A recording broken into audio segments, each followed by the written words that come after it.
Hola, hola, ¿cómo están? Bienvenidos, bienvenidas a un episodio más de Otras Voces, de esta charla infinita. Esta vez episodio especial, ya lo ven en cámara con Martín, ya lo vamos a presentar como corresponde, pero quiero comentar unas cositas en Buenos Aires para esta edición especial. Y antes de arrancar, quiero hacer unos pequeños agradecimientos y comentarios fundamentales. Quiero agradecer profundamente a todo el equipo de producción de Otras Voces y de Media Club. Agradecer también especialmente a los chicos, a Karen y a Juli, que están acá haciendo toda la cuestión técnica de cámaras, que nos da una mano enorme. Agradecer también a Pedro Lacour, que nos acompañó en todo este proceso, que fue fundamental para que podamos estar hoy acá. Y comentarles por ahí a los que se suman a este primer episodio de distintas partes del país, de Otras Voces. Contarles que Otras Voces es un proyecto, un ciclo de charlas, de entrevistas, con el fin de dar un espacio y un lugar a figuras del campo cultural de nuestra provincia, de Misiones, nuestra tierra colorada, nuestra querida tierra colorada, pero que por supuesto no es excluyente de que podamos tomarnos también un tiempo y el privilegio, el lujo y la felicidad de escuchar otras voces y charlar con personas por ahí más habituadas en los campos de las redes y la circulación, como es el caso de Martín. Ahora sí, Martín, muchas gracias por tu tiempo, por estar, ¿no? Y bienvenido a Otras Voces. Bienvenido a la tierra marrón. A la tierra marrón, exactamente, muy bien. Quiero comentarles también a todos que cuando entré, Martín, estabas tomando un flat white, caramel macchiato. Contar esa infidencia porque estaba... No sé si te enterás que vos... Sí. No te enteraste, porque vos lo tenés redes y te cuento. Se hizo un meme de eso. El flat white y el... Algo me llegó. ¿Te llegó? Algo me llegó. Mirá, yo lo compartí hace poquito. Es muy gracioso, es muy bueno. Porque dice, cuando llevo a mi viejo a tomar un café, y ahí aparece vos diciendo, ¿qué flat white? ¿Qué flat white? ¿White es blanco? Flat no sabemos. Nada, a modo de chiste, a modo de chiste. Pero me gustaría que sigamos ya con lo que estábamos charlando por ahí en off, que era tecnologías, educación y demás yerba, relaciones sociales en general. Ahí estamos. También aclarar, estamos en el medio de la calle, por ahí pasa la gente, ruidos de autos, tenemos que estar constantemente. Sí, la ciudad misma, la ciudad misma. Tengo un catálogo extenso, Martín, para presentarte, desde profesor en letras, licenciado en letras, doctor en letras, escritor, titular de la cátedra de teoría literaria, pero entiendo que te gusta que... Adjunto acá. Que te gusta... Otro salario. Que te gusta, te quedas muchas veces con la categoría de docente. Bueno, sí. ¿Te interesa ahí? Bueno, sí. En las distintas prácticas que uno asume, que uno tiene, todas las cuales te entusiasman y todas las cuales corresponden a mi vocación en relación con la literatura, pero sí me defino ante todo como docente, porque además es mi práctica más sostenida y es mi ingreso laboral, es magro el ingreso, Okay. pero es el más significativo, es el más sostenido y es de lo que el día que me jubile, los aportes jubilatorios, la carga laboral está puesta sobre todo la práctica docente, que es parte muy fuerte de mi vocación, pero entonces a la hora, como se suele decir, el tópico de qué ponerse en los formularios, como docente. Bueno, de hecho también hace poquito salió en redes algo que me pareció muy interesante, y lo traigo a colación, que hablabas un poco en una entrevista, creo que era en un aula también, donde planteabas la idea de volver un poco al pizarrón, no por una oposición quizás a las nuevas tecnologías o a un PowerPoint, sino por la idea de que el pizarrón no solo que nos permite corregir y borrar, sino también agregar cosas, ¿no? Hablabas de la instancia de la dimensión de una clase y que en esa misma clase, en la relación entre docente y alumno, el pizarrón nos permitía muchas veces agregar eso que salía genuinamente de una clase y que venía de los alumnos, ¿no? A ver. Una cosa previa, porque toca las dos cosas que mencionaste, y después quisiera subrayar, porque me parece significativo que lo hayas mencionado como lo que fue una entrevista. Ok. Esto mismo que estamos haciendo corre el riesgo de ir a parar a lo que voy a decir ahora, Ajá. Que es el modo que las entrevistas se están viendo últimamente desmembradas, desfiguradas y convertidas en videos. Y eso no me parece, o sea, es un cambio que afecta el asunto, porque me parece. Sí. Sobre todo porque se supone que el video es una especie de avance, de entrega para difundir una entrevista y hacer que quienes ven el video y se interesan vayan a la entrevista completa. Pero en general parece ser que no es ese el que ocurre. El que ve el video y cree que vio lo suficiente. Y el problema con que es suficiente o no es que está viendo como un video de 3 minutos algo que no es un video de 3 minutos. En el sentido de, es perfectamente válido hacer un video de 3 minutos. Alguien toma un aparato de esto, se lo pone adelante y habla. Sí. Y es perfectamente válido y mucha gente hace eso. Y puede ser muy interesante lo que alguien diga filmándose en 3 minutos.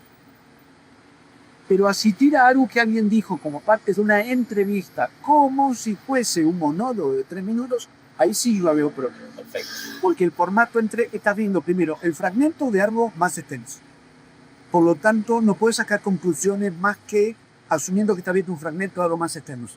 Por ejemplo, no puedes decir, habla de esto, pero no de aquello.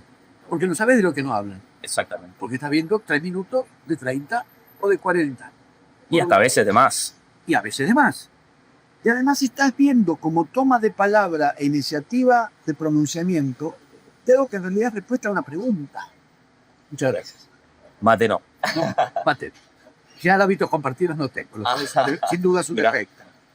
Pero no es lo mismo, digamos, cuando vos pones la respuesta sola, además de que la fragmentas, la desgajás de la pregunta de la cual es respuesta, todo cobra la forma del pronunciamiento. Como la palabra y declaro. Agarro tal asunto y me pronuncio y opino. Y no es eso. Es un efecto equívoco, es un factor de deformación. Está bien, tranquilo, no, tranquilo. Es un factor de deformación respecto de por qué alguien está diciendo lo que está diciendo. Que lo está diciendo, está respondiendo una pregunta. Total. Y es traspasar un formato dialógico por definición a un formato monológico.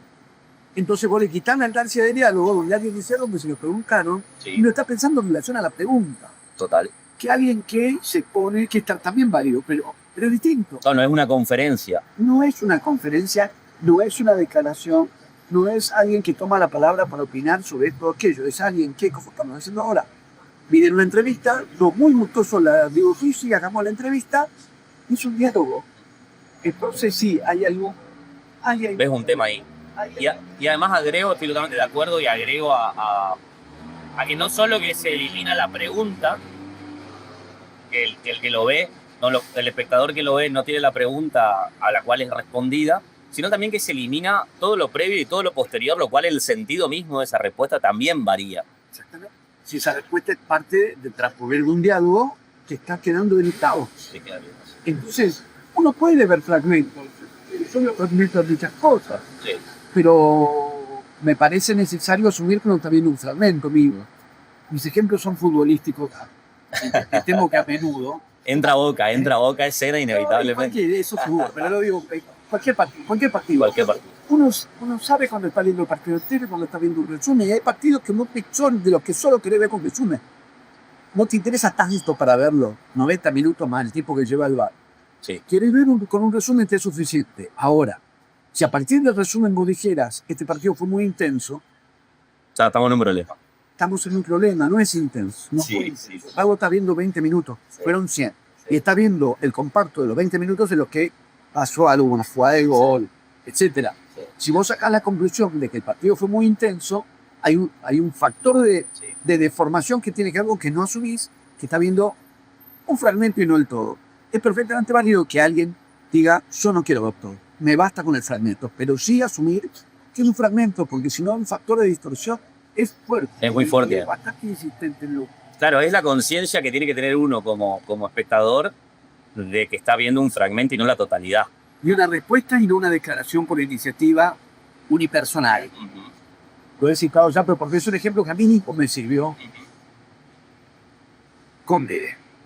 El domingo se juega un clásico. Sea Guaraní Antonio Franco contra Mitre. Luego de Bartolomé Mitre. Conferencia de prensa el jueves previo al partido. Un periodista le pregunta al técnico de Guaraní, ¿querés ganar el domingo? ¿Qué va a contestar? No. Sí. Quiero perder, quiero hablar. Va a contestar. Sí. Titular, le quiero ganar a Mitre. Claro. Bueno, no. Claro, parece como si una pronunciación personal que surge genuinamente como algo que llovió, digamos. Y dicho de ese modo, le voy a decir, no, mirá, dije lo que dijo. decís lo que dijo, pero lo dijo como respuesta. Esa declaración dicha así suena a bravata, canchereada, Exactamente, chicana. confianza, chicana, provocación. No salió a decirles quiero ganar, les voy a ganar. Le preguntaste, contestó sí, que además otra cosa iba a poder está. Sí. Entonces hay algo que además me parece significativo en un tiempo donde las posibilidades de la interacción y del diálogo, incluso para pelearse, no para solo acordar y consensuar, incluso para polemizar, debatir y pelearse, porque para pelear con otro hay que dialogar, si no está peleando. Están tan severamente complicadas contemporáneamente las posibilidades de las palabras puestas en interacción. Funcionan de manera que es más predominante, me parece a mí, en estos tiempos, la cosa monológica, aplastar la palabra del otro, hacer callar al otro, o suponer en mastigar escenas de comunicación unidireccional, donde el que habla y el que escucha recibe pasivamente, que esto que por ahí no, bueno, que es un aspecto más, que es qué pasa en relación, y ahí viene la cuestión de las tecnologías. Sí. Con las tecnologías y el hecho que estamos viendo una y otra vez, no solo fragmentos, estamos viendo los fragmentos como si fueran todo, no como fragmentos. Insisto, si alguien dice, para mí con esto es suficiente, no me interesa ver más, ve lo que quiere ver. Sí, y asumió que vio un fragmento y que no puede opinar de lo que no vio. Exactamente. Bueno, puede tomar una posición por lo menos Exactamente. Que está bien estable. un diálogo tronchado en tanto que diálogo, no un mono. Exacto. Esto me parece que sirve también como preludio a lo que planteabas de la educación, porque hace la cuestión de la tecnología y la eventualidad de la incorporación del escudo tecnológico a lo que no le cierro en absoluto, en la medida en que luego los equipos, en este caso tan ausente, divisar qué es lo que aportan y cuáles son las ventajas. Es sabido respecto de todos los debates con frente a las tecnologías o la aparición de nuevas tecnologías, aparecen siempre las reacciones de adhesión incondicional y de rechazo incondicional, y respecto a esas dos tesituras que en el fondo son las mismas, que son a priori, la premisa de que ni la tecnofilia, o sea, ni adhesión incondicional, ni la tecnofobia, rechazo condicional, son las variantes más sensatas, sino más bien sopesar en cada caso, ante cada tecnología, discutir sus usos posibles, discutir qué aportan o no aportan y decidir un de eso. Entonces, ante cada tecnología que aparece en el campo de la educación, yo por lo menos como docente me siento verdaderamente dispuesto a considerar que eso te aporta. En el caso del PowerPoint, punto poder, no sé. Siempre la traducción es compleja y es rara. A ver, pues siempre mirado. Sí. Igual sí, sé lo que. Sí, yo le veo, no le he incorporado a mi propia práctica docente porque le veo esa limitación que vos señalabas, que he mencionado otra vez. En general me parece también en los congresos, en las ponencias. Ahora voy a referirme a la cuestión del dictado de clase. Sí, del aula. A veces pasa conferencia. Sí. Proyección la cara del conferencista. Sí. Te distraes mirándola. Está más viejo, que obviamente está más bueno, siempre está más. Aunque la foto sea de ayer a hoy no se envejeció. Nunca seremos más jóvenes que hoy, decía Dolina. Es que efectivamente es así, porque decir, distrae. Cuando se proyectan textos,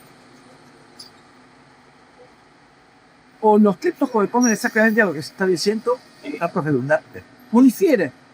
Y por lo tanto, en activo, estoy entre lo que escucho y lo que leo. Y ya no es la distracción, cualquier tipo de distracción que uno tira ahí, se pique, mira lo que y nos distraemos. El mismo que expone, distrae. ¿Y no podría ser una forma de complemento?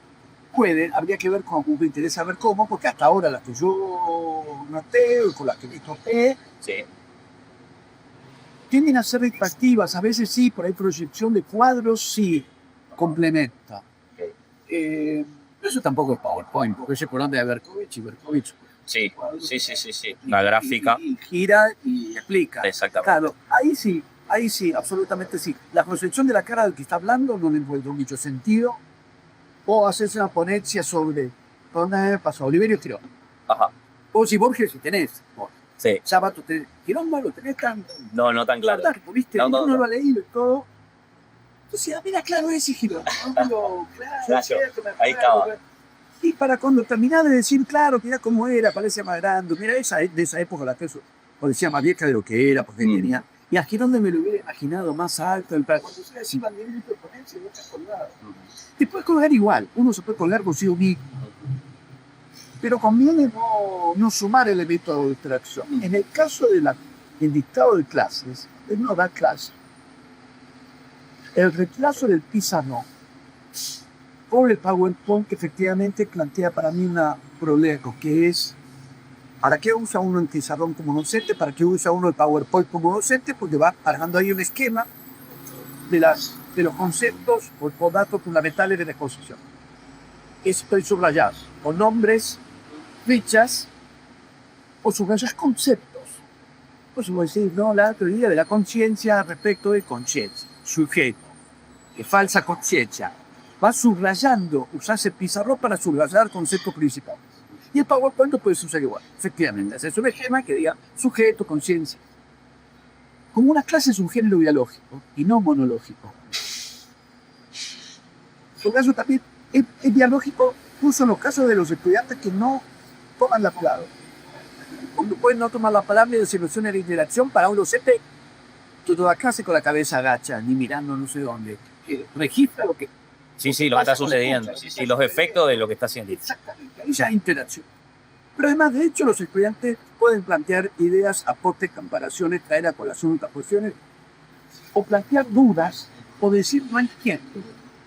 Y desde el aporte iluminador hasta el que levanta la mano y dice no entendí, está planteando una situación que puede hacer que en la exposición del docente, puede y debe hacer, que en la exposición del docente aparezcan consideraciones no previstas en el diseño del plano original de la clase, porque la clase se enriqueció con, insisto, con los aportes o con las dudas. Por supuesto. Que el aporte nos hace avanzar y las dudas nos frenan. Total.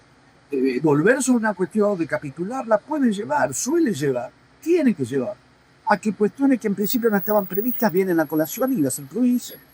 Categorías que no estaban en principio en el esquema previsto aparecen y son pertinentes y las incorporás a la exposición. Si vos trabajas con el pizarrón, eso que aparece y pasa a formar parte de la clase en el juego de interacción docente-estudiantes, va a pasar también al pizarrón. Totalmente, y en el PowerPoint queda por fuera. No. Exactamente. Queda fuera y digamos, ya estás estableciendo que hay un esquema de clase en el que lo que aporten los estudiantes no va a ser incluido. Sí. Y a mí implícitamente ya está eso. Es que sí. Bueno, mira, tomo dos cositas de lo que decís. Me parece que vuelvo un poquito a lo de la fragmentación y creo que es un problema, estoy totalmente de acuerdo con vos, asumir que uno vio una totalidad cuando vio un fragmento. De hecho, me hace acordar, hay una película que se llama El viento se llevó lo que es, la trama básicamente es un pueblo que recibe películas de otro pueblo y recibe desordenadas y las mira desordenadas y empieza a reproducir esa forma porque entiende que esa sería la forma original de las cosas. O sea, quiero plantear con esto, el problema está en cuando se trasladan las propias modulaciones, si se quiere, o configuraciones de las redes a formas de interpretar la realidad, porque uno podría plantear en un partido de fútbol, bueno, no vi completo y vi un resumen, no tiene un caso de gravedad, pero sí lo es cuando hablamos, por decirte, no sé, mira, y te miraste 2 minutos o viste un reel de 1 minuto del presupuesto universitario y te estás poniendo en una posición a favor o en contra, disímil, lo que sea, no me interesa, pero digo, tiene una gravedad. Planteo esa cuestión, digo, la dificultad que tienen las redes sociales, sobre todo más que nada el Instagram, por el tema de la fragmentación, para la interacción política, la interpretación de los hechos políticos. Y por otro lado, todo lo que estás diciendo me hace acordar también, y acá incluyo otras nuevas tecnologías como el ChatGPT, como la inteligencia artificial, que están también en el campo de la educación. Me hace acordar en tu libro, que lo recomiendo muchísimo a todos los que nos hayan leído, Hola, un requiem para el teléfono. Hay una cita que lo tengo muy presente siempre, que vos citás a Simmel, a George Simmel, y es algo así, ya para hasta allá, pues no recuerdo exacto, pero decís que Simmel dice que cuando se inventó el tranvía, por primera vez en la historia, 2 personas iban a viajar y mirarse a la cara por muchas horas sin hablarse. O sea, esa tecnología inauguraba una experiencia inédita hasta ese momento y de algún modo inauguraba también una especie de subjetividad. O sea, ¿cuánto crees que inauguran también el ChatGPT, la inteligencia artificial, en ese campo y cuál problemático crees que es todo el tema de las redes sociales como nuevo medio de comunicación para las interpretaciones políticas Y para el tema, como por ejemplo, pongo uno por poner, ya que estamos en la educación, de presupuesto universitario, que es algo que viene con este gobierno muy marcado. Absolutamente. Son dos cuestiones, por lo menos dos cuestiones. Sí. Efectivamente, sí, y tiene que ver con lo que decíamos de la tecnología y con lo que estábamos comentando con respecto a cómo funcionan las clases. Ajá. ¿Qué pensaron? Allá aparece en Siemens, en Krakauer, en relación al cine, en Benjamin. Digo, en el libro que yo escribí... Teoría de la radio. Exacto, la teoría de la radio de Bertolt Brecht. Porque el libro que yo escribí sobre el teléfono va en esa línea en la medida que las tecnologías, un cambio tecnológico, evidentemente, transforma todo un orden de la experiencia, que una parte de esa experiencia, claro que se juega en cómo nos relacionamos con los otros. Y en un caso como el del teléfono, que por eso me interesa especialmente, es cómo nos interrelacionamos con los otros en relación con la comunicación y con el lenguaje. Y efectivamente se constituyen subjetividades diferentes. No es, el libro que yo escribí no es exactamente una añoranza, más allá de las cosas que uno añora, Por supuesto. que las hay. No es simplemente decir, mira el teléfono. Da una nostalgia solamente del teléfono, No es aunque solamente- sí. Mira, yo además la nostalgia ya sabemos que en el fondo que la complejidad es pasada. Y siempre nostalgia de la juventud y de la infancia. Ok. Después a eso por decir, el libro yo me la paso haciendo eso. Ahora todos los autos son blancos, negros, grises. Qué lindo los coches de antes que eran Ok, sí. Rojo. este fuerte, rojo, verde chillón y azul profundo. Sí, Y así sigue, claro. con casi todo. Cuánto mejor el fútbol antes que Sí, no te cobraban FAO cuando había contagio. claro. Ahora igual eso por suerte está discutiendo. Es bien, en el fondo, casi siempre lo que uno está llorando es ser joven o ser niño. Y se trata de Sí, que mejor ser joven que viejo, porque la muerte está más lejos, básicamente por eso. En principio, igual, como casi sabe. Ahora, Claro. más allá de esa cuestión y de no tomar la postura de rechazo en la tecnología, del conde de la vieja tecnología, la idea era y fue Ajá. indagar, cambia una tecnología, me falta con la subjetividad que se constituye en relación a las experiencias, que a la vez son transformadas por las tecnologías, y en el caso concreto del teléfono, la posibilidad de la relación con la palabra y con el otro, mediando la palabra. Ujú. Porque hay una alteración ahí también de tiempos y de distancia, la relación entre lo lejano y lo cercano cambia con el teléfono. El teléfono altera la distribución de lo que se considera que está lejos y se considera que está lejos, etcétera. Cerca. Ujú. Y cambia en términos de experiencia espacial, Ujú. cambia la experiencia de interioridad hogareña respecto de la afuera. Ujú. Porque algo de la afuera ahora está dentro. Ok. Solo con la presencia de un aparato físico y tú alinearla a la hora que el teléfono va con su factora, prácticamente la línea es la que mencionabas en el ejemplo de cine, Sí, que hay una nueva forma de relación social. sí. Por eso, ¿y cuánto crees que afectan ahí el chat GPT y la IA, poner? Bueno, yo no soy especialista, sigo el tema. Sí, Sí, ser especialista en el asunto. Sobre el teléfono sí leí un montón. genial. Lo Leí recomiendo. novelas, Sí, genial. Está A buenísimo. veces leí, a veces fui sobre textos que ya había leído sin haber subrayado el teléfono. Ajá. Yo, En Busca del Tiempo Perdido Plus, ya la había leído. Ujú. No me acordaba que estaba el teléfono, que hay un episodio con la abuela y con el teléfono. Es verdad. Quitó una resolución, por poner un ejemplo entre varios que hay en el libro, con la muerte y con lo fantasmal. Mira, El teléfono suscita un efecto fantasmal. te agrego una que se me viene ahora, que me pasó a raíz de cuando leí también el texto, en El secreto de sus ojos, en la película, en el momento en que muere Franchella, que se llama Pablo. El problema es el teléfono. Le llama, no atiende, porque la línea estaba cortada. Benjamín Espósito tiene que irse a la casa de la mujer de Franchella a explicarle que otra vez volvió un pedo, y cuando vuelve, está muerto. Ya.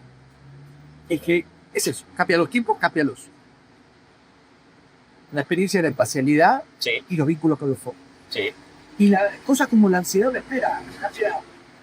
Tenemos totalmente. un régimen de espera y proporciones de, bueno, cambia. Ujú. Esperar un llamado, Ujú. cambia como cambia el otro rubro. Ahora, respecto de estos últimos, Estas últimas, sí. los que se ocupan de estudiar en profundidad el asunto, Sí. yo lo que hago es leer varias de esas intervenciones, por supuesto. Sí, Lo que tengo para decir ante es una recapitulación que lo que efectivamente dice, que es que hay algo del orden de lo que estamos haciendo ahora, que es compartir el mismo espacio para hablar, se está debilitando fuertemente. de manera preocupante. Exacto. De manera preocupante. Algo de esto ya estaba en el teléfono te permitía hablar con otro y no estar en el mismo lugar. Exactamente. Pero se ha potenciado, podemos volver a la cuestión de las clases. Para mi preocupación, puedo decir incluso para mi consternación, se siguen dictando clases y condiciones de aislamiento social. Ya no sé preventivo de qué, obligatorio por qué, pero se siguen dictando, la pandemia pasó afortunadamente con una experiencia difícil y dolorosa, y esa experiencia difícil y dolorosa, cuyas medidas considero necesarias, que decir, y tengo la producción. No, por supuesto. Bueno, por supuesto no, hay gente que dice no sé, Claro. como si hubiese sido un capricho y no una necesidad sanitaria. Y no una pandemia. No una pandemia. Pero la pandemia pasó. Y se siguen dictando clases sabatamente de tu espacio. Sin compartir un espacio común. Llamativamente muchas de esas clases o seminarios son sobre la noción de comunidad y sobre el cuerpo. Y seguramente se dirá más de una vez ahí poner el cuerpo. Y se dirá probablemente o seguramente, nos consta que se dice ahí la noción de comunidad y el estar-con. Pero la modalidad tecnológica que se dicta elimina el estar-con. Separa el cuerpo y disuelve la comunidad. Sí, es una simetría, una sincronía temporal si se quiere, pero no espacial. Bueno, de hecho, nosotros también, cuando pensamos el nombre del proyecto y del programa, pusimos charla, que para nosotros es muy habitual, lo mencionamos así, charla, y la charla inevitablemente es cara a cara, ¿viste? Es personal. Ahora, es verdad, son jóvenes, yo. Sí, más o menos igual. Mirá, canas. Igual. Menos canoso que nosotros. Sí, claro. Bueno, pero tengo menos pelo, tengo las cosas. Se compensa. Igual tengo mi relación con la edad está perfectamente resuelta y no tengo. Sí. Yo tengo la edad que tengo y eso me permitió ver a Maradona en Boca en el 81. Te envidia, listo. No hubiese querido nacer esto sin poderme. No, es lo que nos pasa a todos nosotros. Estoy contento con la edad que tengo, tenía 14 cuando vino a Boca y de haberlo visto y vivido. Ahora, volviendo a. Sí. Si además ustedes pueden dar cuenta de que también cada vez más las amistades transcurren sin compartir espacio. Sí. Y que la gente para enamorarse, seducirse, o mejor dicho, seducirse y ver si se enamoran. Conocerse. La tendencia a tramitar esto por computadora, lo digo intencionalmente así. La idea de hacer una tramitación en computadora de esto, que es el mismo modo por mí un poco en el CGP. Y de hecho, de la misma manera que lo estoy diciendo, se revela mi tesitura. Claro. Si digo, estoy siguiendo yo uno en el CGP, es que voy a ir. Claro. Lo otro es hacer el trámite, sin ir. Ya sé que muchas veces es un embole ir, es un embole ir y viajar, por ser petróleo, obviamente. Sí. Las ventajas las podemos dar con sabido. Sí. Sí, es más interesante pensar en los contras, si se quieren, las limitaciones, los defectos. A mí me interesa más. Entonces, ¿qué garrón ir hasta ahí? Bueno, sí. Pero si en la suma de los garrones lo que empieza a ocurrir es que nuestra vida transcurre básicamente encerrados en nuestra casa, sentados frente a la computadora, vuestra pequeña computadora, que una computadora no es un teléfono, contiene un teléfono, es una computadora. Pasamos gran parte de nuestra vida encerrados en nuestras casas, agarrados de la computadora. Los que estudian estas cuestiones indican que hay severos problemas de malestar, sí, de caídas anímicas, no quiero usar la palabra depresión, muy fuerte, sí, de caídas anímicas, de compensación con automedicación de las caídas anímicas, o sea que el panorama es severo. Sí, ha tenido yo creo que la tecnología, pensando en este contexto que estamos hablando, ha tenido impactos muy notorios en la salud mental. Eso conviene que... Sí, sin duda. Hay gente especializada para eso. Nosotros lo que estamos diciendo porque los leemos. Exactamente. Cuando publican, cuando son entrevistados, sí, escuchamos esas entrevistas, leemos lo que dice, viene con una criatura, pasá. Pase. Igual ahí ya tenés cuenta, pero ganaste los meses.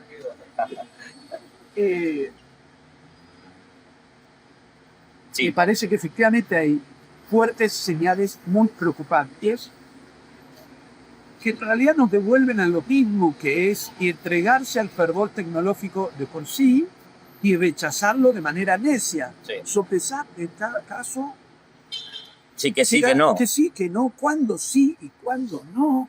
Pasa que creo que hay una tendencia muy, te diría, colectiva, si se quiere, de pensar al progreso muy ligado a una innovación tecnológica, ¿no? Entonces, toda cuestión de innovación que aparece y que se produce, cuando uno pareciera pararse, no sé si en contra, pero por lo menos plantear o conflictuar o criticar, que en términos de Barthes es poner en crisis algo, ya se lo toma casi como decís vos, ¿no? Una oposición de pronunciamiento marcada y quizás solamente es, en nuestros casos, advertir algunas cuestiones que hay que tener en cuenta porque los efectos están a la vista. Pero retomo lo otro, en cuanto a la perspectiva de los hechos políticos, el problema, ¿encontrás algún tipo de cuestión que advertir en el momento de que vemos fragmentos sobre temas importantes dentro de una sociedad como Tiene lo efectos pusimos hoy? políticos, sin duda. Evidentemente tiene efectos políticos. Respecto a lo que decía de la relación de progreso y tecnología, porque claro que hay mucho progreso tecnológico, Por supuesto. pero ya como mencionaba Benjamin, para estar advertidos de la necesidad de revisar cierta idea continua o lineal de la noción de progreso y dislocar las secuencias temporales uniformes para pensar una relación entre progreso y medición que habilita la posibilidad, porque es una necesidad, de complejizar o diseñar la secuencia lineal según la cual toda la innovación tecnológica supondría un progreso y una mejora. Depende, hay que ver cada caso. Por eso es tan interesante considerar qué pasó con ciertas tecnologías hoy añejas cuando fueron novedad. El teléfono. Cuando yo escribí libros sobre el teléfono me ocupé no solo de algunas expresiones o manifestaciones actuales, Sí. cuando el uso del teléfono declina hasta casi ya languidecer, Final, sí. porque el teléfono está de por medio todo el tiempo, pero porque el nombre quedó. Claro. Llamar y hablar por teléfono se hace Sí. cada vez menos, pero también me remití al momento que el teléfono fue la novedad tecnológica, no el rezago, que las nuevas tecnologías desplazan. Cuando fue la tecnología que apareció, qué pasó, cómo se recibió, qué le pasó a los contemporáneos. Lo mismo vos lo mencionabas, la teoría de la radio de Brecht en el año 32, y lo que es también, que esto lleva a lo que acabas de plantear, año 32, ascenso, emergencia del fascismo, Alemania, Sí.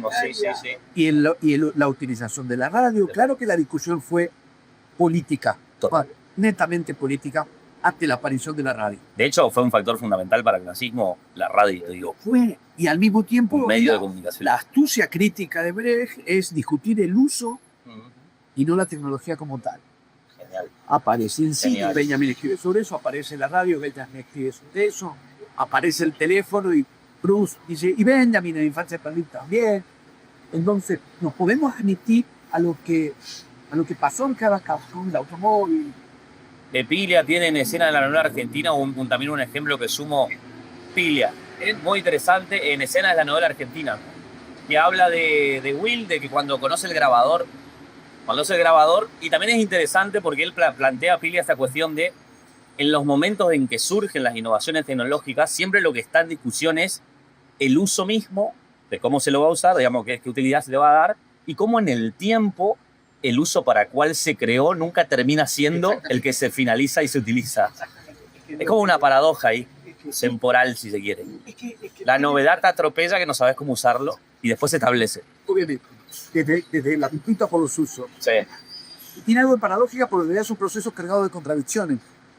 No es que la paradoja, porque nosotros Claro. nos desconcertamos. Son procesos históricos cargados de contradicciones. Lo que yo sé de Brecht, por ir leyendo y aprendiendo a través de Ricardo Pilia, por lo cual no es casual que entre... No es casual. Pase. Todo es alguien de la colectividad. Pase. Eh, Es verdad. No, ahí está. Ahí la que hace. Bueno, de Jaime. en ese mismo libro también está la cuestión que me parece que Yapira lo plantea, creo que el libro es 2012, 2013, 2011, que él lo plantea en una noción medio binaria, si se quiere, pero muy interesante, que es información versus experiencia, y después homologa él periodismo versus literatura, como, claro, vía Pilia, como dos formulaciones de dos lenguajes de acercarse a una imagen de la realidad, que en el caso del periodismo la información tenderían a sintetizar y a reducir, y en la literatura Y explicar. exactamente en la literatura Pero también me interesa de eso algo que él marca que está muy bueno y pienso hoy en términos donde vivimos sobreinformados, porque no es que estamos informados, sobreinformados y los efectos de la sobreinformación me parecen a mí, esto corre a cuenta mía, de que a veces nos desinforman o nos sentimos más perdidos que ordenados. Es algo que plantea Pila que es la experiencia sería algo que uno vive y le da sentido y la información al ser un hecho que uno no vivió siempre nos deja por fuera y el sentido ya viene plasmado, porque viene de un medio de comunicación, de una nota, de alguien que hizo una crónica. Ahí también hay un juego que tiene que ver con todas estas posturas. Sí. Y además, es algo anargo. Ajá. Como si, ok, ya, y tiro. Otra cosa que te envidiamos. Maradona piglia dotta. Piglia, cuando viene alumno a expresarlo, la Virginia no es simple. Ay, no, padre. No nombres más, no nombres más. Es que, con razón, digamos, ahora empezamos a... Esa fue güey, Eso fueron todos. Esa pasó en la universidad pública. La cuestión política en el presente me parece que es especialmente notorio eso. Porque el propio presidente Lasso, Jaime Milei, y el pineísmo como algo que se genera a partir de ciertas maniobras suyas, me parece que indican un acompasamiento especialmente logrado, un acompasamiento con algo que suele parecer violable, con el que el Estado desglosa con la tecnología. Y la manera en que se va asentando cada vez más el no poder prestar atención, el no poder concentrarse, la fragmentación como se expresa en todo, y estar cada vez más desinformados, pero no como en el gesto de renunciar o desistir o desinteresarse por la información, bombardeados por abrumado, ¿viste? Abrumados y por lo tanto menos informados que cuando escuchábamos el panorama de Radio Nacional al mediodía y Telenoche con Mónica y César a las 8 de la noche y leíamos el diario que leyera. No llegué a eso. Pero sí. Googleé lo que estoy nombrando. Recibías el diario a la mañana, Sí. Panorama de la radio al mediodía, el informativo de la televisión a la noche, y a veces 2 de esas 3, incluso con una de esas 3, estamos más informados que otros. Y ya había falsificación, ya había mentira, porque estamos diciendo... De la fake news, sí. No es del orden de la falsificación y de la mentira, es el efecto de lo que vos decís. Estamos abrumados, y estamos sobrecargados, y estamos aturdidos de sobreinformación, con lo cual no solamente no alcanzamos a procesar el bombardeo de textos e imágenes a los que nos vemos sometidos, sino que no estamos ni siquiera mejor informados. Estamos menos informados. De ese argumento, me parece que Milei, que parte del asunto, por un lado lo capta bien significa eficazmente, y con la misma eficacia lo utiliza. Hay un notable crítico literario que se llama Gabriel Giorgi, lo cito porque vive acá nomás y viene también a este bar, entonces capaz que escuche y ya sabe igual que lo admiro y que lo leo. Ajá. Trabajó en relación, un libro que se llama Parar la oreja, y trabajó en relación al ruido como lo que impide la comunicación. De hecho, las teorías de la comunicación, todo lo que interfiere en la comunicación se llama ruido. Y también ruido es lo que impide la comunicación y la idea de reducir al ruido la palabra del otro para anularla como palabra. Okay. Se complementa. Perfecto. Sí, efectivamente Milei, que no en vano pasa una enorme cantidad de horas. Muchas. El otro día leí una nota sobre eso, porque además como Sí. está emitiendo cosas, se puede establecer la cantidad de horas que pasa en el celular, particularmente en ese espacio a menudo tan cargado de leche que Twitter. Por un lado está hecho de eso. Y pienso, y sé que la pregunta por ahí es quizás un poco utópica, pero ¿qué estrategias, pienso, del campo de la educación, desde el campo de lo social, se puede pensar? No sé si una reversión, pero sí por lo menos en una forma de amortiguar, disminuir estos efectos. Un contrapeso. Por eso estoy tan fuertemente en desacuerdo, por mencionar un caso. Sí. que desde instituciones educativas se promueva, Sí. se siga promoviendo el aislamiento social y que la gente interactúe por computador. Porque es una de las instancias las que inmediatamente pienso que sirven de hecho como contrapeso a un estado de cosas más general. Porque de hecho mi propia vivencia, ese contexto de niñez, mi propia fe, pero después cada uno podrá revisar dónde, cuándo siente alivio contrapeso a este estado de cosas en similar. En mi trabajo, como docente, pero en relación a la docencia o a los libros, a la literatura, clases, conferencias, festivales de literatura, mesas, charlas, ferias del libro, reuniones en ciclo de lectura, participación en talleres o grupos de lectura, entrevistas, todo distinto. Sí, sí. Espacio de encuentro. Espacio temporal, digamos. Y aún cuando se arme una podrida, que a mí me gusta, Obvio. una discusión fuerte y sube el tono, y no tiene las características de la violencia que predomina en la red. No digo que sea todo, pero predomina. Y es la que el presidente de la Nación ha traspasado y ha convertido en modalidad discursiva del Estado.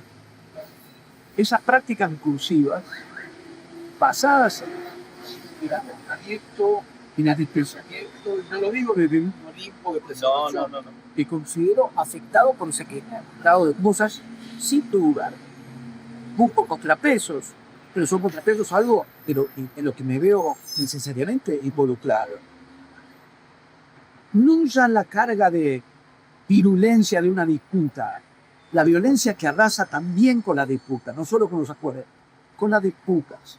El hashtag como modalidad expresiva, no el recurso a la consigna como estrategia política, no el recurso a la consigna como estrategia política, el hashtag como formato para impactar y estimular al algoritmo al precio del vaciamiento de ideas, porque una consigna tiene el poder de la concentración de ideas. Un cierto espacio de elaboración de ideas se puede concentrar. Si es buena, la resumís y la condensás y le da mucho espesor en la consigna. El hashtag no es eso. El hashtag es licuar la densidad de ideas, vaciarlo, achatarlo. Y eso ha traspasado la modalidad del discurso del Estado. Ha traspasado, lo estatizaron ese género discursivo. Y lo implementan desde el poder del Estado. En parte porque captan adecuadamente el estado de cosas. Bueno, no van a captar si pasan 16 horas al día ahí. Claro. En parte porque la apuesta es a utilizarlo. Sí. El dilema es un dilema, es decir, no hay una respuesta clara. Yo, y cuando tengo usted todo claro, ¿cómo se contrarresta eso? ¿Hay que entrar a ir a la disputa ahí? Claro. ¿O hay que contrarrestar la misma modalidad? O sea, tras en la modalidad para dar la disputa, o si da la disputa entrando en la modalidad, ya perdiste en el sentido que adoptaste la modalidad. Total. Discutís la modalidad. Sí. No lo sé, pero sí creo en la necesidad de afianzar y de reforzar esos otros lugares, que esas otras modalidades que funcionan de hecho como contrapeso, porque insisto, en una disputa, en un debate, al cabo de la proyección de una película, cuando van los que hacen la película y el público levanta la mano o no, y las clases, los debates ahora está transcurriendo el Bafisi, vas al cine, te contás con la que son escenas y subrayo lo discutir para que no parezca que lo que uno contrapone a eso es consensuar y llevarse bien y armonizar. También es diferir y discutir y polemizar. Sí. Discutir también está constituido por diferencias, por no acordar, por no llegar a un acuerdo como finalidad. Exactamente. Desplegar las diferencias y lidiar con ello. Lidiar en el sentido de soportar y lidiar en el sentido de la lidia, de la lucha, de la disputa. Cuando hay otros ámbitos donde eso transcurre sin sin implementación de la degradación sistemática del otro, sin la naturalización de la humillación del otro. Es que, mira, ahora hay que decir, o sea, me parece que cuando pienso ya en Milei, como representación quizás de un modo discursivo o de un modo de relacionarse con el otro, como decís vos, la dificultad que yo veo cuando se dan discusiones con gente que por ahí se expresa desde ese lugar y con esos modos, es lo que vos planteás al inicio. Revertirlo es jugar al mismo juego, o sea, ponerse en contraposición a eso y gritarse y ponerse violento, o directamente no entrar en ese juego y proponer otra modalidad. Creo que la dificultad está ahí, me parece. Estoy de acuerdo con vos que es muy difícil una respuesta que sea una resolución. Pero pienso también... Sí. No, solo pues somos argentinos. Sí. Misionero porteño argentino, que es sabido que tiene su fenómeno. No, porque no.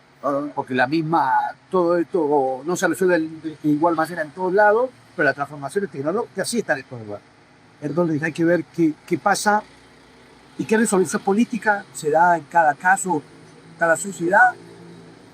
Porque ley es lo que es y también se han ocupado y se aplica por qué, cómo, qué le pasó, qué le pasa. Pero yo más que hacer hincapié en eso, más bien pensaría en, bueno, socialmente, qué pasó, qué atrajo en eso, qué captó. ¿Qué captó le pareció resultar prometedor en eso? ¿Y dónde está encontrando su límite? Porque entiendo que está encontrando su límite. Por varias razones. La primera, que la situación económica que pesa. Era grave. Era grave, sí. Empeoró con declaraciones pomposas, modalidad hashtag, de la potencia mundial, de victoria de la historia y del más grande de la... Sí, hashtag. Que no condicen en absoluto con un estado de cosas que empeora. Pero tengo la impresión también, quiere decir que detecto señales en las propias redes a menudo. De cansancio. Porque hay que estar haciendo el energúmeno todo el día. De agotamiento. Ponemos el caso del puteador del juez de Lima. Es una figura interesante. Sí. Todo el partido. Pero hay un partido por fin de semana, y ahora si no va de visitante, es un partido cada 15 días. ¿No te imaginas vivir en condición de puteador? No. Es insoportable. Bueno, hay gente que, o sea, el estado de cosas es eso. Somos todos jueces en línea, potenciales jueces en línea, y está el que está todo de 16 horas por día en el alambrado, escupiendo. 16 horas por día todos los días. Es cansado, no digo para qué lo hace. No. A veces lo hacen a sueldo. Sí. A veces lo hace un bot. Sí. Que no te lo quiere, comunidad de cosas y que la sociedad me parece que tiene un cansancio de todo el tiempo puteando. Todo. Y ya no desde la premisa de qué significa como sociedad que la agresión como modalidad, habituarnos a admitir la agresión como modalidad cotidiana. Sí. Cansancio. Sí. Porque es agotador, porque es achata, porque no es acopla, porque no es indolitez. Entonces, no está desgajado de una política de hostigamiento al sistema educativo. No. Tocando algo que vos tocaste. Sí. Algo que vos tocaste. No está desgajado. Que desde el pico poder estar de carozo en las modalidades se hostigue los espacios de producción de conocimiento, de intercambio de conocimiento, de enseñanza, de aprendizaje, de investigación, se hostigue los espacios de producción cultural, no es inocente en ese sentido. Retomo una cosita de la sobreinformación y de todo esto que estamos hablando para entrar un poquito en lo que entiendo por Borges, que es uno de tus últimos libros. A mí me llega mucho la referencia de cuando pienso en la idea de sobreinformación, pienso en la idea de que también vivimos en un mundo donde siempre tenemos la sensación de que nos falta un dato, alguna información que no hemos llegado a leer, alguna nota que no hemos llegado a leer, o alterarnos para darle una comprensión y un sentido a lo que está sucediendo alrededor nuestro. En ese sentido se me hace muy cercana a la Biblioteca de Babel, digamos, el libro que siempre te va a faltar por leer y no lo vas a leer nunca. Digo, hay algo muy borgiano en eso, para empezar a entrar ahí por Borges. ¿Sí? La literatura ha pensado, digo, claro, es muy contemporáneo, si se quiere, Borges en estas cuestiones, ¿no? En su momento quizás vanguardista, porque una palabra, no sé si vanguardista, porque para ahí es tipo clásico, considero yo. Pero sí digo, sirve para pensar un montón de cuestiones actuales como esa, por ejemplo, ¿no? En las dos cosas a la vez. A ver. Por Borges, pero todo a la vez. Sí. porque también en varios de los aspectos en los que parece haber, como solía decir Pila de la literatura, su carácter profético, correspondió y solió encajar por lo que se daba en llamar posmoderno. Con lo cual, que provocar los cuadros. Claro. Claramente es un vanguardista porque se adelantó a lo posmoderno. Claro. Sí, Sí, más allá de una eso. combinación de todo eso. A mí me parece que hay algo que le cabe a la propia literatura de Borges, que es nuestra propia posición de lectores. Ujú. Soy un lector, me dedico mucho tiempo a leer, por mi propio trabajo y a placer, por supuesto. Yo, por supuesto, porque ya dije que la literatura tiene que ver básicamente con mi vocación. Ujú. Y la idea de que cuanto más lees, menos lees, es el leer. Cuanto más lees, menos lees, en el sentido de que cuanto más lees, más noción tenés de lo que te falta. Total. Cuando leíste, cuando conoces solamente un mundito así, Sí, te decís, bueno, listo, ya casi lo tengo. sí. Por el contrario, cuanto más lees, más sabés porque conoces a autores y decís, Claro. Se expande la cosa. se expande. Más lees, más te falta leer. Si eso se resuelve como estímulo de lectura, en realidad eso sea una invitación a leer, un estímulo a leer, Sí, que no sea algo del orden de verse apabullado sí. o resolver porque te enseñar a resolverlo. Atado por el carrito de movimiento, Sí. todavía no leí, bueno. Claro. Que la falta no sea un pesar. Exacto. Es exactamente esa formulación. Pero yo como soy docente, Bueno, pero vos, tú eres maniobrar por eso por docente. mira, pero vos también laburás algo de eso que me parece, lo articulo. En las primeras páginas vos planteás la idea de Borges, el sujeto, la persona, si se quiere, carne y hueso, y el borgismo, ¿no? Todo el imaginario que compondría con todo lo que nosotros como sociedad hemos agregado a esa figuración de escritor o de gran escritor. Me parece que ahí también hay una cuestión relacionada a esto. Sí, yo creo que sí. En muchos escritores se verifica la posibilidad o el modo de generar o de irradiar una figura de escritor. Sí, No todos los escritores, incluso algunos muy extraordinarios, ¿no? Que se ven que han constituido, moldeado o irradiado algo así como una figura de escritor. sí. Algunos han hecho de eso una estrategia propia, desde Roberto Arlt a Foucault. Forjaron estratégicamente una figura de escritor. Y en otros no se ocuparon necesariamente, no aportaron a eso, pero algo de su condición, su lugar en la literatura y en la sociedad, consolidó una figura o un imaginario de escritor. Con Borges eso pasó fuertemente. Porque había ya, pero su figura, él no, figura sigue ahí. Algo que es la combinación de ancianidad Sí, temprana, ancianidad, Sí. ya de joven de la vieja. bueno, mirá, pero allá al que me refería, agrego lo que siento que esta idea, cuando planteamos lo de la falta, no sentirla como un pesar, Sí. y que eso a veces se genera por la sensación de que hay demasiado que a uno por ahí le faltaría todavía leer, siento que hay que buscar el modo de que eso no genere ese efecto, ¿no? En Borges pasa de que su potencia como escritor, su imaginario como escritor, no produce la lectura, produce el alejamiento del lector. En algún periodo, no sé hoy, pero eso te ocurrió parte de lo que Sí. Porque O sea, no es que invita a leerlo. La persona común se siente, por decir común, se siente y dice, no lo voy a comprender, no lo puedo leer. Ese Pero efecto, porque la expectativa es tan grande, exacto, hay un efecto, quizás hay un efecto de intimidación. la intimidación. En Bien. parte en relación a esa figura de viejo venerable. Sí. No hay fotos de Borges joven. No hay fotos de Borges joven. Muy poquitas. Sí. Hay algunas muy inesperadas en el sentido del imaginario. Ajá. Borges en la playa. ¿Hay? Mar del Plata, claro, con Mirá, Bion, vos, no Bion, la- Silvina, no la vi. Ocampo. Mar del Plata, sí.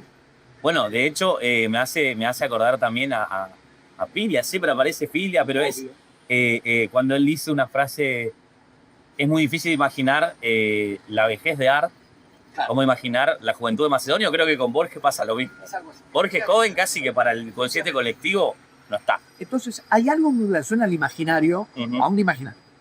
O una imagen de escritor que como imagen suscita un imaginario. Sí. En Borges fue efectivamente fuerte porque era una estampa Mm, del viejo cielo del Vasco.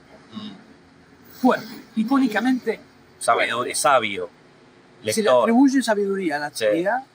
Sí, Hay una mitología ligada, no sé si a Tiresias, el adivino Tiresias, que era ciego, que es que el ciego ve más allá, no, el ciego es que no ve, no en el sentido de más allá. Pero hay algo que se activa en relación a eso, sí, a la erudición borgiana, que existía, por cierto. El asunto es lo como planteabas, que Está ahí, sí, está en esa dirección, que es una cierta inhibición de lectura.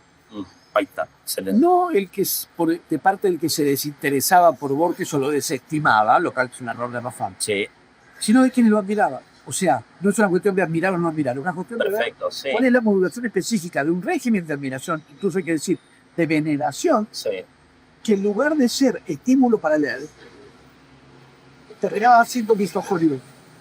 Hay que agregar que Borges tenía un grado de estimulación mediática alta, alta, sí, sí. porque aceptaba todas las entrevistas Ujú, que pedía. ujú. La escritura me parece admirable, que trato de seguir. Sí, lo estás haciendo lento, ¿eh? No, al menos en eso lo puedo. Otras cosas no me da, obviamente, no me da. Pero ahí sí, muy dispuesto a las entrevistas de toda índole. Sí, Entonces tenía una figuración mediática significativa en la cara de la época. El punto es la solemnidad de la veneración. Un para revisar es un régimen de veneración y un régimen. Veneración no es admiración. La admiración infinita. La admiración literaria es infinita. Cuando la admiración literaria como tal es un estímulo de lectura. sin dudas. La veneración que una figura de escritor puede ser intimidatoria. Y esta medida lo fue. Entonces, en muchos casos no había lectura de Borges, no porque lo desestimaba, Sí, sino porque desde una solemnidad venerativa no se sentían en condiciones de exactamente. la monumentalización del escritor. Y creo que quizás haga falta decir, no tiene nada que ver con disminuirlo ni nada. Para mí no hay límites en la admiración literaria de Borges. Ujú, La cuestión pasa por la veneración del escritor monumentalizado, ujú, porque eso inhibe la lectura. ujú. Entonces, en un punto creo que efectivamente lo que ocurrió durante un buen tiempo, y habría que ver hoy, que Borges era más admirado que leía. Exactamente. El no lector de Borges, admirador de Borges. Claro, Desconcertante. claro. Que es no solo por qué lo admiran si no lo han leído. Yo no lo pondría en esos Sí. términos. Lo pondría en términos de, si lo admiras, ¿por qué no lo lees? Porque la primera formulación, ¿por qué lo admiras si no lo has leído? Parece un reproche. No Claro. lo admires. No, admíralo. Míralo, pero léelo también, claro. Entonces léelo. Sí, sí, La idea de que uno no estaba preparado. Claro que la literatura de Borges es exigente, es compleja, sí. Por pero supuesto. otra vez, si una literatura es compleja y exigente, ¿por qué percibir en eso un factor de inhibición y no un desafío? No lo leo porque es complejo. Lo leo Porque es complejo. Me va a plantear una experiencia de lectura que me resulta un estímulo. sí. Bueno, y creo que en relación a eso que vos marcás muy bien en el libro también, recomendamos ese libro, Lo que tira por Borges, es que en todo ese imaginario que me parece que es el imaginario de esto que vos marcabas, de un Borges anciano, el ciego, el bastón, y que tiene otra categoría, si pensamos también en categorías políticas, el conservador, el que se pelea con Perón, el que está enemitado con el peronismo, el del laberinto, el de la metafísica, el de amante de la cultura inglesa, el europeísta, el eurocéntrico. Creo que son todos los elementos que englobarían ese imaginario. Pero también creo que lo que pasa, y yendo específicamente a los textos, es que hay toda una dimensión que queda solapada y hasta muchas veces excluida, que está en las obras de Borges, que es toda la dimensión de lo nacional y lo popular en Borges, ¿no? Y también toda la parte de la juventud, te diría los años 20, porque por ahí uno cuando piensa en los textos, se piensa en los años 40, ficción, el Ales para adelante, que son los textos por ahí más conocidos, divulgados, claro, cristalizados. Pero hay, hay un Borges de los años 20 que está cerca de Forja, que prologa Jaureche, que está cerca del irigoyenismo, que también es toda una dimensión borgiana de la vida concreta y de la figuración de escritor que queda al costado. Sí, parece haber. No es advertida, ¿viste? Y hay toda una noción de lo popular y lo nacional en contra de esta posición muy conservadora que tiene Borges, ¿no? Cualquiera uno le pregunta, no, es un facho. Sí. Yo creo que sí, que hay efectivamente una cristalización. Cristalización implica falsedad. Lo que cristaliza no es que no esté. Está. El asunto que se cristaliza y se vuelve un todo. Claro, una totalidad. Que hay Claro, ¿cómo reponer esa insuficiencia? Leyendo. Sí. Cuando vas a leer a Borges, cuando lees un texto, vas a los textos y lo lees. Te das cuenta que está toda esa Aparecen dimensión. los otros Sí, elementos. sí, sí. O cuando conoces su vida entera, o pones a abarcar distintas etapas de su vida, y no solo el periodo dominante con ciertas características dominantes, este contacto con otros factores. Hay quienes me consta que no quieren encontrarse, no quieren saber, no se quieren enterar. Claro. Vas a saber por qué. Podemos deducir por qué, Ajá. pero que tiene vocación de desconocimiento, no puedo, yo me dedico a lo contrario. Claro. No sé qué me conocer. No tengo nada para decir también. Sí. Porque está ella de que ha habido un solo Borges a lo largo de su vida. Efectivamente hay una imagen dominante, hay una imagen predominante y dominante, pero cualquier descendiente de una formulación general de Borges va a ser necesariamente una reducción, porque en periodos distintos de su vida como tesitura distinta. Incluso por mencionar un aspecto de su adhesión entusiasta al golpe del 76, adhesión directamente ligada con su antiperonismo, cualquier cosa que fuera contra Tresport. Para Borges pareció un saludo entusiasta, incluido un golpe con el 55, incluido un golpe con el 76. También alcanzó a realizar eso sobre el final de su vida, Sí. después de asistir a una de las secciones del juicio de la Junta Militar. De manera que, Que de hecho hay un textito breve que es sobre eso. Bueno, entonces, si uno quiere indagar, puede ver que Borges tiene características distintas en momentos distintos, con elementos más salientes o más preponderantes a lo largo de su vida, pero que no dan cuenta del todo. Y que no permitirían, por ejemplo, indagar la relación del Borges joven con la vanguardia. No habilitaríamos.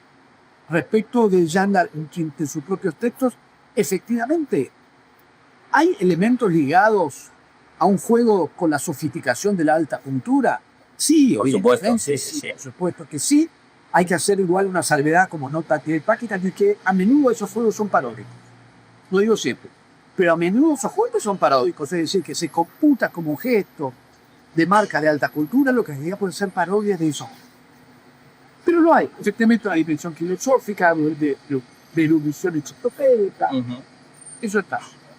Eso supone el viejo elitista ajeno a la dimensión de lo popular. Uno no, porque cuando vas a los textos de Borges hay una fuerte composición de una mitología de lo popular que puede ser discutida. ¿Qué literatura se hizo esto, se hizo aquello, se excluyó? Claro, que queda por fuera, que siempre hay algo. Que siempre. Por supuesto. Y el señalamiento o la objeción de que construye algo en relación a un mundo popular, muy cerca donde estamos por otra parte, porque el arroyo Maldonado corría 6 cuadradas. Sin pertenecer el mismo al mundo popular me trae una imputación muy débil. Entonces también de poner en cuestión el carácter popular de Martín Fierro, la tradición popular Claro. y la literatura argentina, la literatura que incluye universos populares imaginarios de lo popular sin que sea un requisito inexorable que el propio autor de su texto pertenezca a los Por supuesto, por supuesto. Es un argumento que no. De hecho, Borges en uno de los ensayos plantea que la literatura gaucheca claramente no es escrita por gauchos. Pero claro, Y que eso no invalida nada, digamos. O sea, es como decir vos, es un argumento muy endeble. que es raro que se aplique por su torpeza, pero como que muchas veces sí. Sí. Y yo creo que muchas veces sí, porque por la misma necesidad también de obturar alternativas a la cristalización Ok. De esa imagen. Sí, sí. del viejo elitista por un lado, del europeísta aglófilo, Sí. una europeísta. Parracipal, empieza a entrar todo. A un paso del traidor de la patria. Y hay una elaboración de lo argentino en Borges. Bueno, el escritor argentino de tradición me parece Para mencionar una referencia fundamental. ineludible a la hora Sí. de pensar cómo ha sido pensada la condición de los argentinos. Y en los propios textos de ficción suelo remitirme, porque para mí que el precio que se anda el comienzo del Hueso del Sur, respecto a una formulación de una concepción de lo argentino, de cómo se hace, cómo se forma eso que llamamos ser argentino, un argentino, tiene una enorme lucidez. Entonces la anglofilia está, la lectora Chesterton, Sí. estaba, sí, todo esto, sí.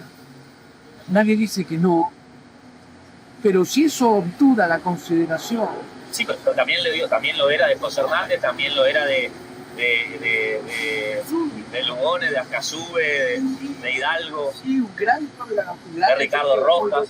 un lúcido lector de la Gaucheca, un lúcido reescritor de la Gaucheca, o sea, Borges reescribiendo Sí, sí. a Fierro. Reversionando. Entonces pasar por alto eso, El reduciendo film. todo al lector del film Biografía de Carlos Fierro Cruz, reducirlo todo al lector de la Enciclopedia Británica, es justamente eso, reducir. Y me parece que hay otro tanto con la cuestión del Borges abstracto, metafísico, geométrico, cerebral y desapasionado, respecto a una dimensión de pasiones y de cuerpos que está también presente en su literatura. Ahí, a ver, tenemos una referencia ahí. Emma Sons es Emma Sons. pero Emma Sons usa incluso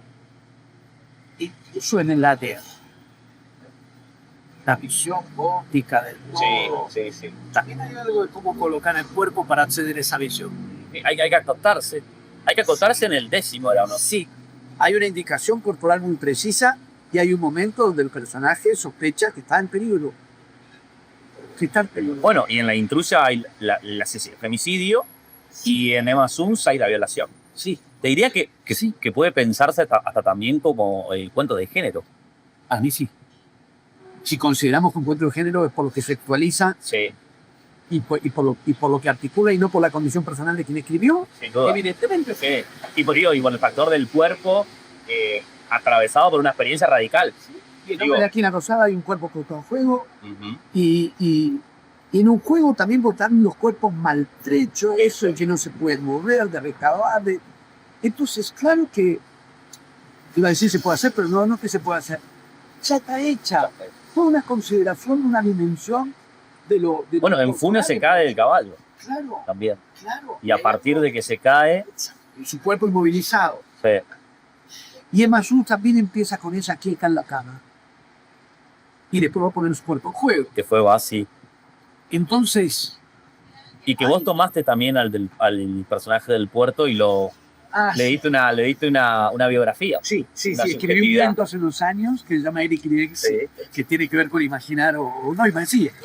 Sí, Claro, porque como le dice Borges, él fue un alimento para la impureza. No es para la impureza, es para por la injusticia. Estamos parafraseando. es un instrumento para la justicia. Eso. Ahora, sí, efectivamente me interesó ver qué pasó con el marinero. Claro, Mario. Con el marinero. ¿Qué pudo pensar el marinero en relación al juego que termina lo que hay en Emma Sons entre ficción, simulación y verdad? Genial. Porque ella Genial. simula ser prostituta. Finge ser prostituta como finge, va a fingir haber sido abusada por Lowe, tal como también simula y finge ser delatora de la huelga que se trama en la fábrica. Porque no era un escritor, no era Castelnuovo, ya sé. Pero si al golpe de... golpe rápido de Qué reoso. Muestras sombreras en la literatura de Borges que no tenía no hay. Sí. Sí, Ay. Ay. hay suerte, o bueno, que por suerte no, pero hay.